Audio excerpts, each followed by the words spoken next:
بسم الله الرحمن الرحيم إذا وقعت الواقعة ليس لوقعتها كاذبة خافضة أعوذ بالله من الشيطان الرجيم بسم الله الرحمن الرحيم الحمد لله رب العالمين والصلاة والسلام على أشرف الأنبياء والمرسلين سيدنا ومولانا أبي القاسم المصطفى محمد اللهم صل على محمد وآل محمد وعلى أهل بيته الطيبين الطاهرين ولعنة الله على أعدائهم إلى يوم الدين. It is a pleasure being here, and of course barakat to be able to go through verses of the Holy Quran and to increase our understanding of God's miracle that is in everyone's home, and that we need to be able to think about more and ponder more, as the Quran is an ocean and has something for everyone at all levels. We're at Surah Al-Waqia and verse 61.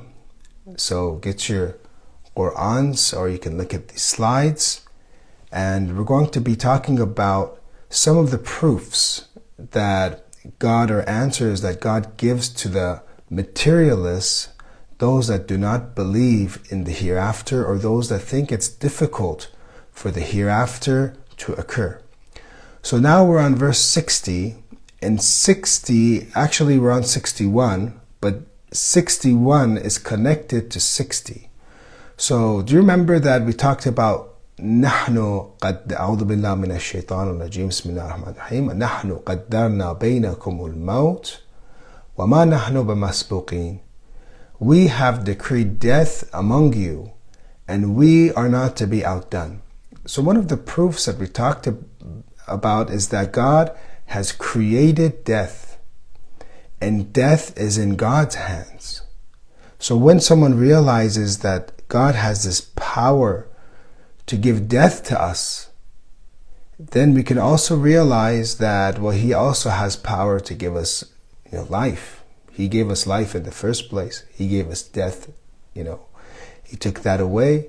So it's very easy for Him to create another world, another life for us again. وَنَحْنُ وَمَا نَحْنُ بِمَسْبُوقِينَ. So we have created death among you, and do not think that death is something that is not in God's hands, and that death means that you were not able to live forever. So Quran says نَحْنُ قَدَّرْنَا بَيْنَكُمُ الْمَوْتِ. We are in charge of death, meaning that this life that you have 70, 80, 90, 100 years, it could have lasted forever in this world. It could have lasted for an eternity. And don't think that God's power is limited. We have ordained death. We have made it limited. قَدَّرْنَا is also, to decree. We decreed death for you. And we said that when you look at this verse and you want to reflect, and it is important, we said, for us to take care of ourselves, to be safe, to be healthy. Very true. But a person shouldn't be over anxious or have anxiety about an affair that is not in their hands. Death is not in our hands. A few things in Quran, when you look at it, God is completely responsible for. Yes, we should be responsible people. We should be living healthy. But I'm sure everyone of you know that we have the healthiest of people. Sometimes children which have the healthiest, the youngest of people. And God chooses to take them away. Meaning that we are not responsible for death. So that we should look at death as something that God's hands, we place it in God's hands, and we trust God with it. And we know that He is all powerful. We know that He is all merciful. We know that He is all wise, and He will decide the best for us and place the best fortune for us.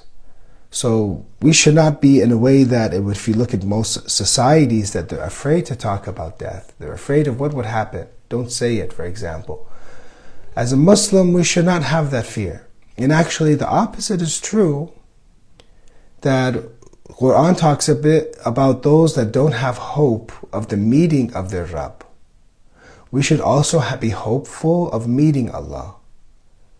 And one of the signs of the disbelievers is they don't have hope in God, in meeting and being reunited with Allah, meaning that the barriers will be removed and we will see Allah without barriers.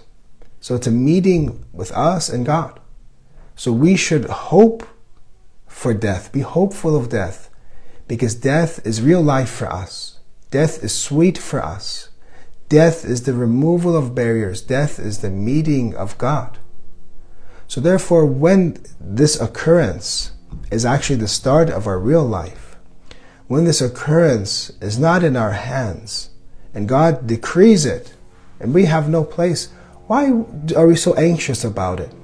Why are we so nervous about it? Why do we focus, unfortunately, so many times more about staying in this world than planning for ourselves for the hereafter?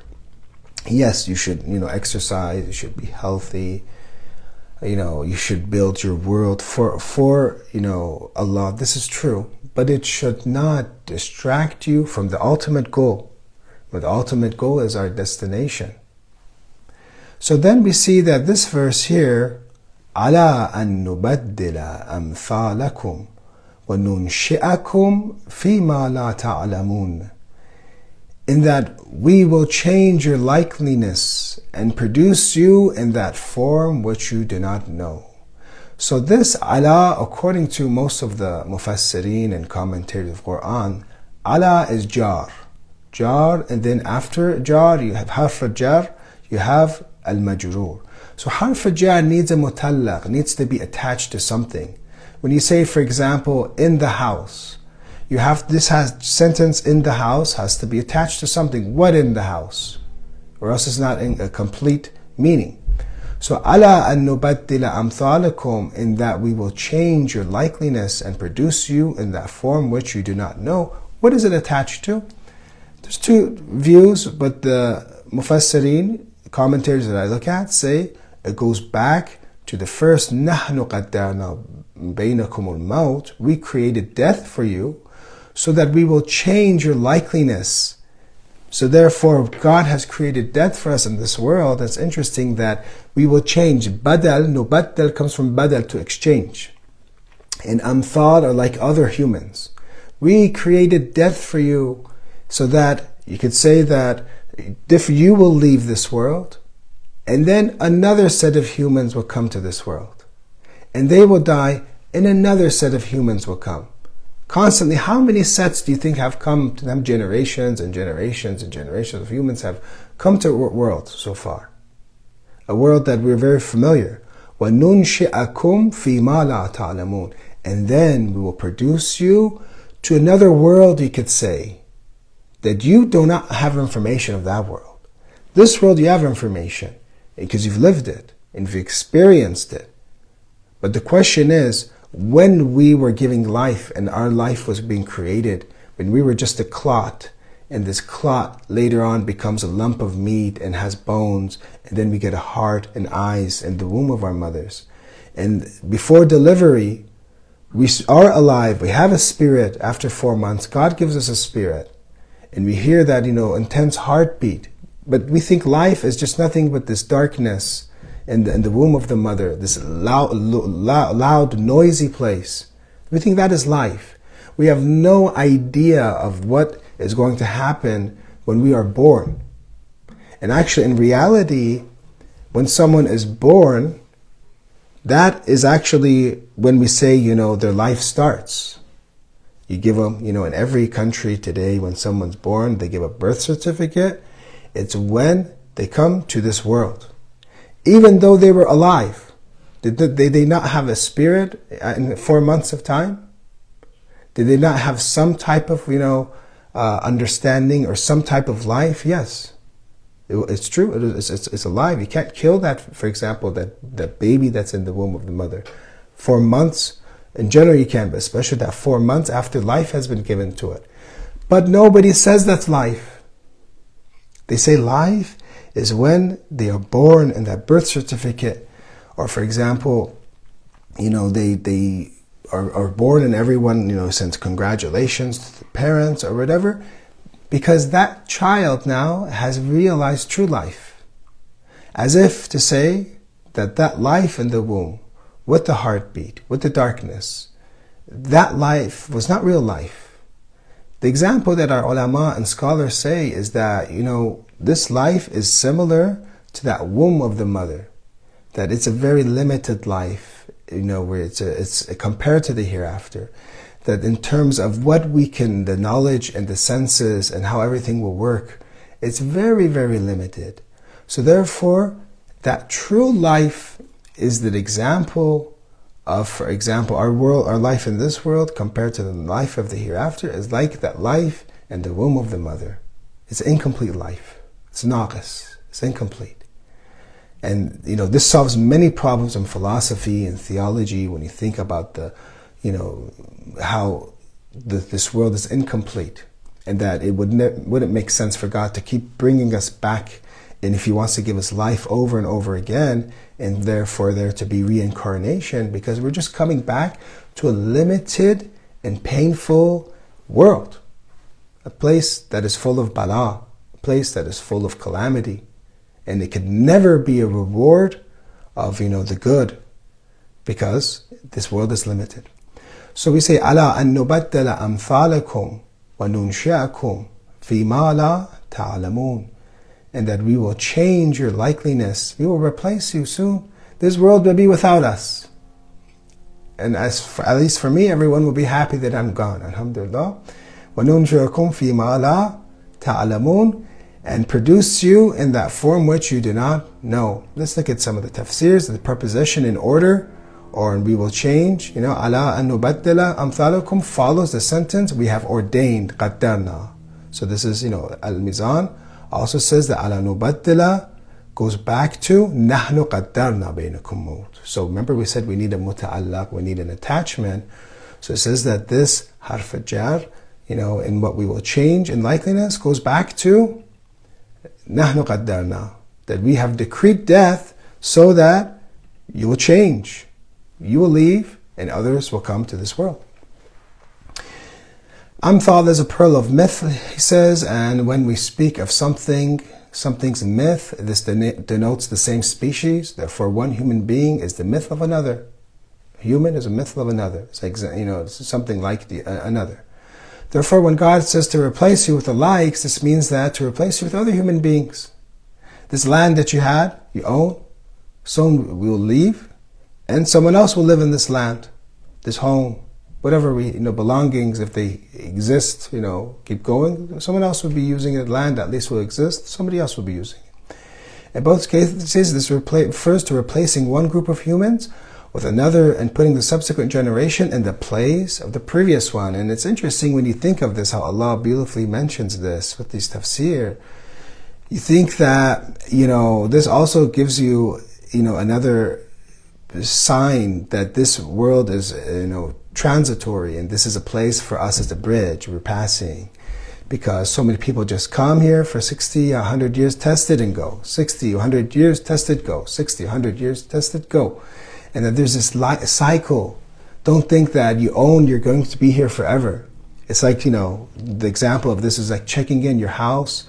It's like when you check into a hotel room, and you check into that hotel room for one day. You're not really attached to, that hotel room. You don't want to fix the sink. You don't want to fix any problems, paint it or whatever if there's some scratches. Why? Because you say, I'm just going to stay here. I'm just going to rest. It's transitory and I'm going to check out tomorrow. But how come when we live life in this world, we really are attached so much that we have to fix everything. Everything has to be perfect, as if we're going to live here forever. Soon we're going to check out. And hopefully we get a late checkout, inshallah. We request Allah to give us a late checkout. We give a long life. It's not going to be, right on time. We get a long life. But to understand that this world is a place of generations and generations of humans coming and leaving, humans coming and leaving, humans coming and leaving. So this is what he puts them together. Death has only been ordained among you, over here. I don't know if you can see this highlight. But death has only been ordained amongst you by our decrees, not because of any deficiency in our power. Death is not because of deficiency, because of the hikmah of Allah. So we could not is not because we could not prolong you or because we have been constrained by some external force. On the contrary, we ordain death among you in order that you may be replaced by others like you, so that one people might be replaced with one another, that you might experience a new creation that befits it, the light that awaits you in the hereafter. Okay. Therefore, death is nothing more than moving from one abode to another abode. And, that's it. It is neither the end of a thing, nor is it a return to nothingness. And this is an important belief that we always have to have, especially when we suffer from a loss of our family members, or loss of, our friends. And to remember that all that has happened is they have gone to another stage of life. And that we believe that once mankind has been created, he is eternal. Nobody can take away that eternity. I mean, Allah can if He wants to, but He planned for everyone that He is Hayy. Insan is Hayy. He's always going to be alive. Now that He's created, He's always going to be alive. So therefore, we have to be careful, because the spirit that we have in us is always going to be alive. Therefore, if I injure this spirit, if I damage this spirit, the effect of it will be eternal. That is why we say you do one sin in this limited world. You do one sin, you do sin in 50 years of life. It's limited. But you get an eternity of punishment for yourself, because you have not damaged the body. The body is temporary and will end. You have damaged the spirit. And when you damage the spirit and you don't repent and you don't ask for, istighfar and forgiveness, then the effect of the spirit will be forever. The effect of things that you do for the spirit will be forever. That's why being careful of the spirit is more important than being careful of the body. Being careful of the body is important, yes. But being careful of the spirit, because the effects will last forever. Let's go to the next slide, inshallah. وَلَقَدْ عَلِمْتُمُ النَّشْأَةَ الْأُولَى فَلَوْلَا تَذَكَّرُونَ. This Ayatollah Makarim says is the fourth proof that, the hereafter exists. And the fourth response of God, that there must be a hereafter. Saying that Quran in 56:62, وَلَقَدْ, qad, everybody knows what qad means. Tahqiq in Arabic. It means for sure. وَلَقَدْ. Qad, when it comes with al-madi, the past tense, it means for certain. Okay? And then when you have a lam here, this laqad, lam is also a huruf for emphasis. So qad is for tahqiq, for sure. And lam is for ta'keed, emphasis. Walaqad, for surely, emphasizing that. That's why it's so hard.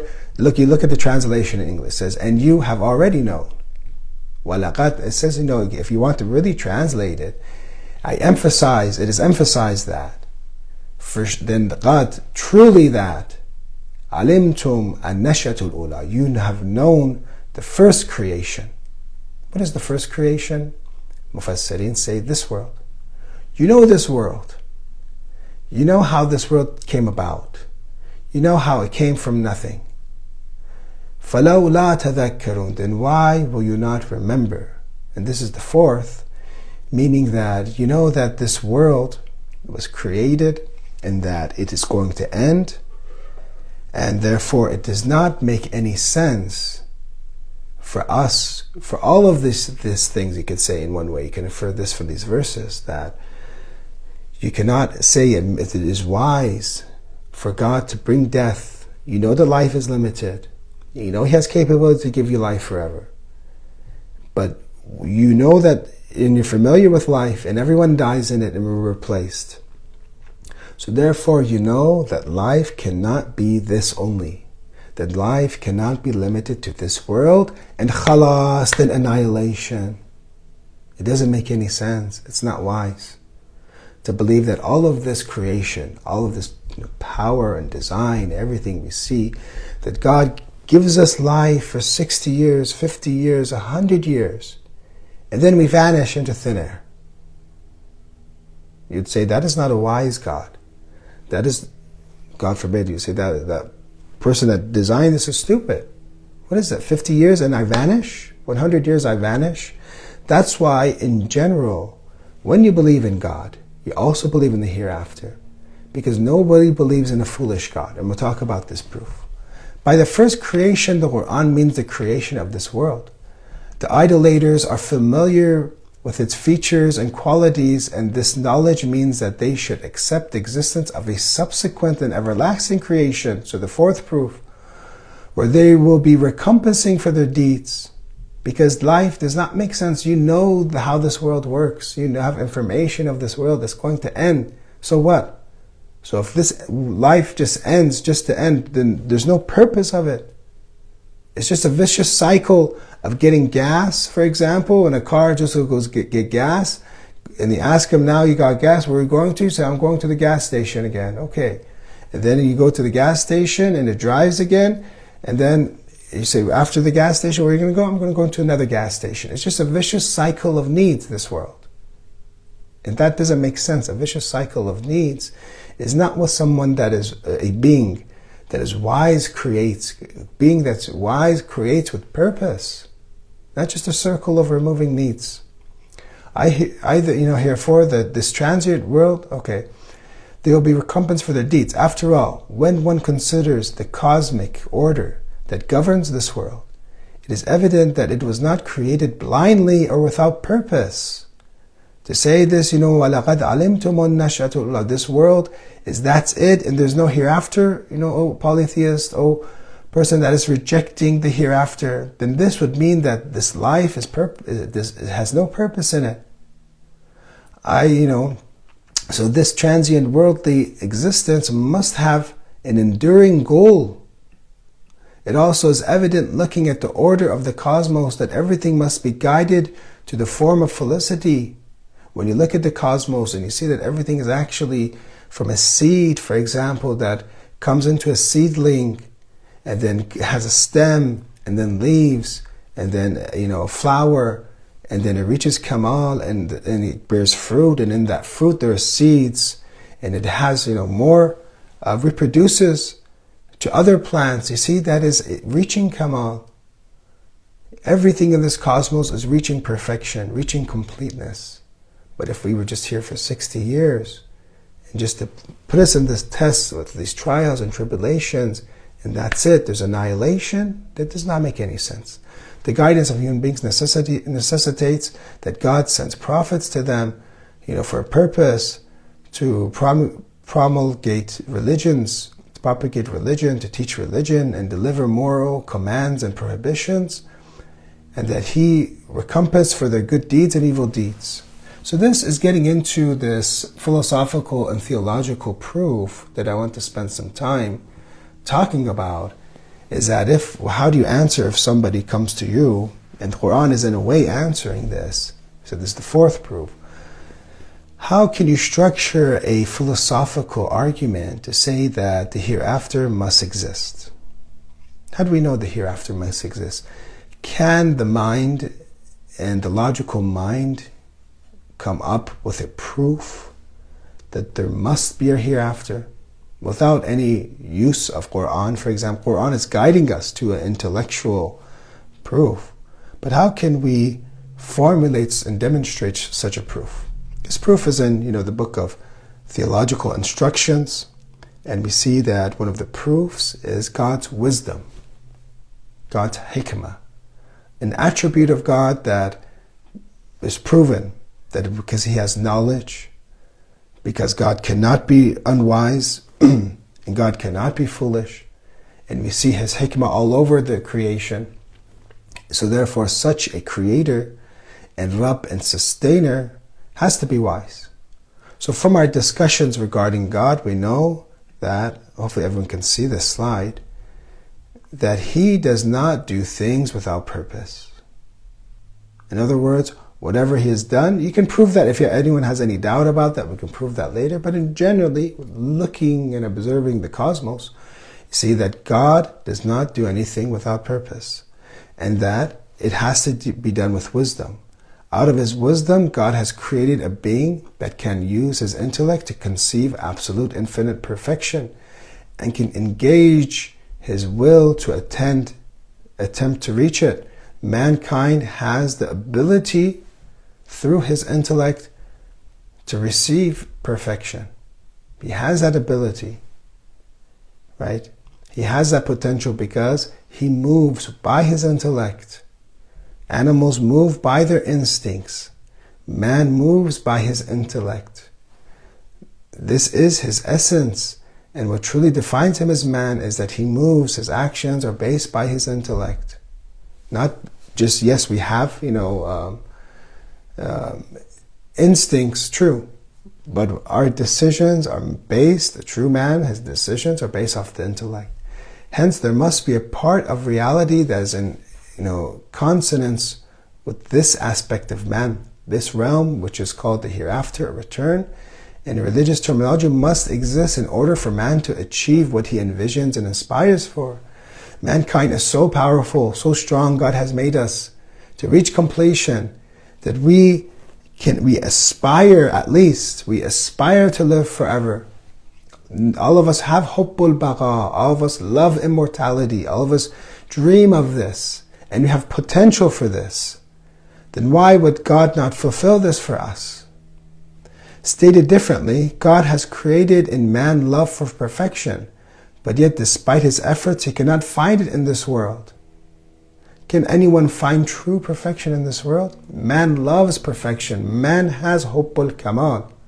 And that is why all of you study so hard, you work so hard, you always love to get the best, because God has instilled you this love to reach perfection. He also has a desire to live and subsist, hubbul baqa. Also, you love to be immortal. You don't love death. Everyone hates death. You can't get enough of life. Hence, if God is to create these desires in man, hubbul kamal, hubbul baqa, it must be because he has also created a realm that can satisfy these desires. God has created this in us, then why is it not satisfied? God, you gave me, I love to live forever. And everyone is trying to find a way to become young again, the fountain of youth, or in a way to become immortal.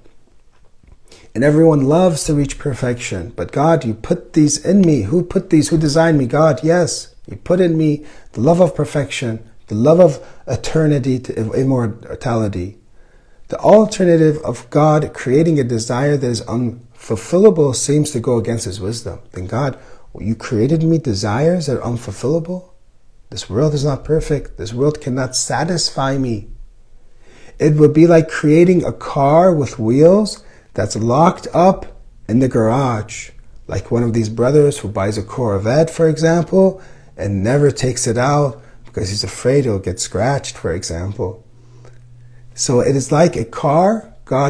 Someone has a car, creating a car with wheels, but this car would never leave the garage. Or creating a fish with gills without any water to put it in. So hubbul baqa and hubbul kamal for us are like gills, are like tires in a V8 engine for us, for example. So God has created these but cannot fulfill it. In this respect, the return gives meaning to human life that would otherwise be empty and devoid of it.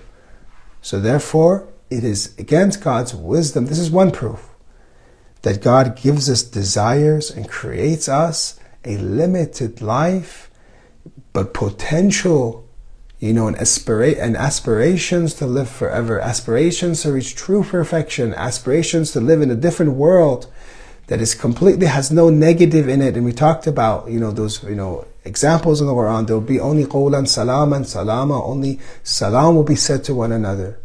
A world that there won't be backbiting, a world that they won't make up rumors about us, a world where they won't be lying, and a world that won't be oppression and starvation. And all of these things we desired, a world that we will get everything that we wanted to. And we could enjoy food and we know that everyone else is enjoying food, for example. No one is starving and no one is being harmed. So God, you give us that ability. It's like gills for a fish, to live in a complete world, that you won't fulfill it. So therefore the philosophers, the theologians say this is the proof that the hereafter must exist, because this world cannot fulfill the aspirations of mankind. Is this clear for everybody? It's a little philosophical, theological. I want you to think about it, and maybe if you have a study partner, talk about it, or with your family, to talk about if we believe God exists, God is wise, then there must be a hereafter because God is wise. And if there's not a hereafter, to live in a limited world, it would not make sense. That would not be a wise God. Dump us in this treacherous world, for example, for 50 years, 70 years, and all we're seeing is bombardments and dhulm and oppression. Kids are being, right now as we speak, bombs are going off, their arms and limbs are being amputated, and there's no anesthesia for them to, when they want to perform surgery for them, that they would not feel the pain during surgery, for example. We live in such a world right now, unfortunately. And this is what's happening right now, possibly as we talk, because it's night in Gaza right now, it's nighttime. And again, that's when the bombardment starts the most. So as we're speaking, this is what's going on. Every few minutes or whatever, a child dies there. So this is the world. And God, you could not create a better world for us that doesn't have this in it. And that we would be able to fulfill, our desires, fulfill Kamal and perfection. I'm going to end with this tradition. And this shows us the importance of these beliefs and how constructive beliefs are for us to go to heaven. The book of Al-Amali At-Tusi. If you ever hear of the word Al-Amali, it comes from Imla. Imla means to write. So what would happen is a teacher like Sheikh At-Tusi would have a class, and the way that Shia Hadith have been taught is that they would sit, and it's not by memorization compared to how Sunni Hadith, they say, has been formed. Shia Hadith has always been with qayyidul ilm, lock up knowledge, meaning write it down.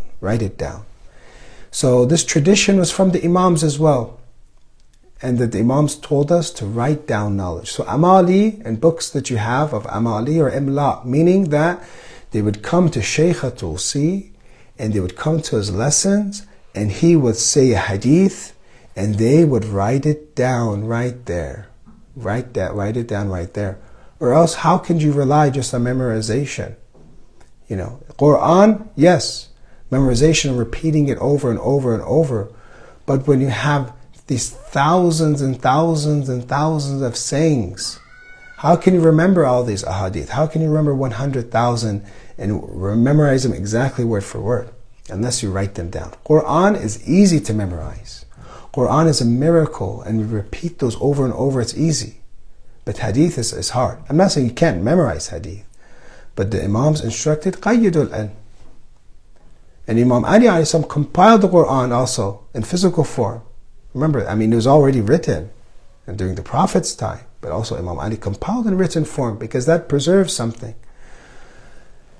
So most of our hadith, from difference from Shia and Sunni hadith, is the Shia hadith were written down, the Sunni were memorized.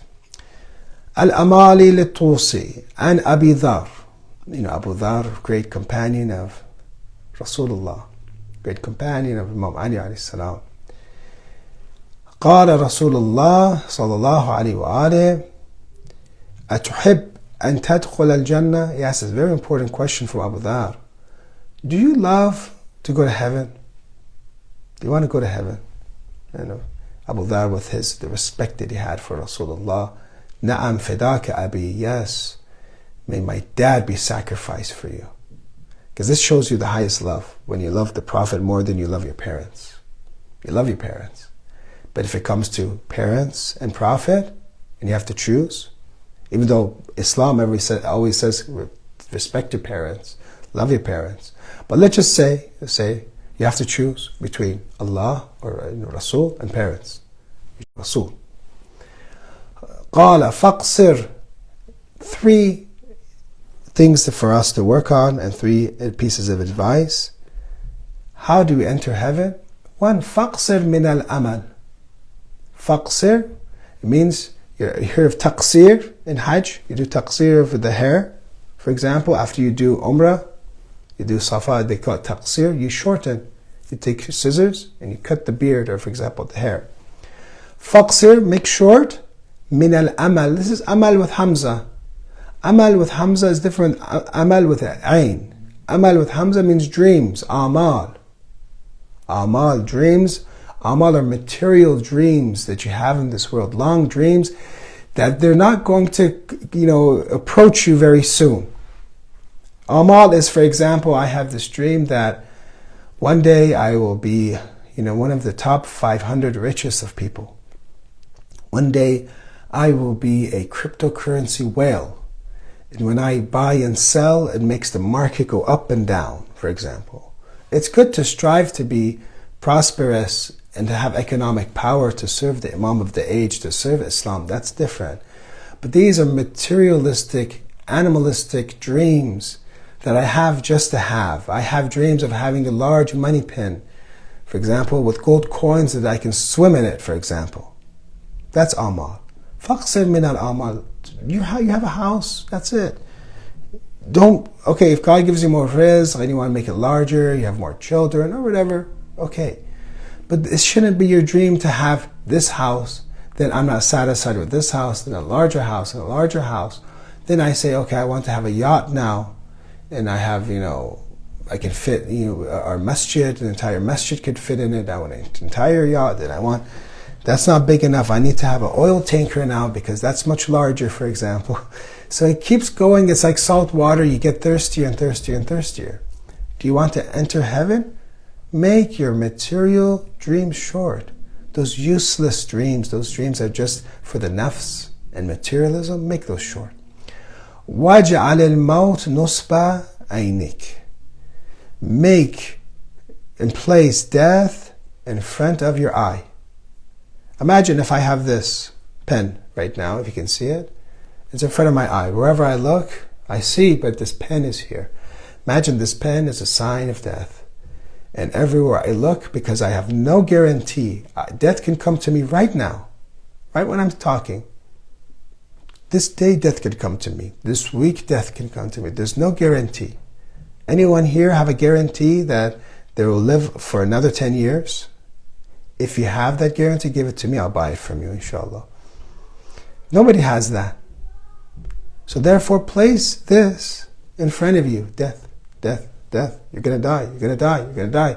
Allama Tabatabai was like this. He would teach his students. It's philosophy. It's, different topics. But in the middle, he would just say, my students, my dear, remember you have an eternity in front of you. You have an eternity in front of you. That's what it means, death. Eternity. Think of your eternity. Prepare for the hereafter. وَاسْتَحِي مِنَ اللَّهِ حَقَّ الْحَيَاءِ. And be shameful of God, the reality of shamefulness. So 3 things. 1 goes to this world. Don't have much hope in this world. Don't have much in the creation of God. 2, from now on, place death in front of your eyes. Wherever you go, death is there. I look at why I'm created, where I'm going to go. And the last has to go with tawheed. So the other is ma'ad. The 1 is that the dunya becomes weak. 2 is ma'ad, and the hereafter is strong in your beliefs. And the 3rd is tawheed. You are muwahid. You're shameful. Who's shameful in front of God? The one that believes God is watching all the time. The one that loves God and doesn't want to be, embarrassed in front of Him. Live your life everywhere right now. We're studying. God knows what you're thinking. God knows if you're paying attention right now. I don't know if you're paying attention. God knows if you're paying attention. So you don't want to do anything, any thoughts, intentions. He knows your intentions. He knows why you help someone. He knows why you say salam to someone and why you do not say salam to someone. We do not know that. Only God knows. So have shame of God.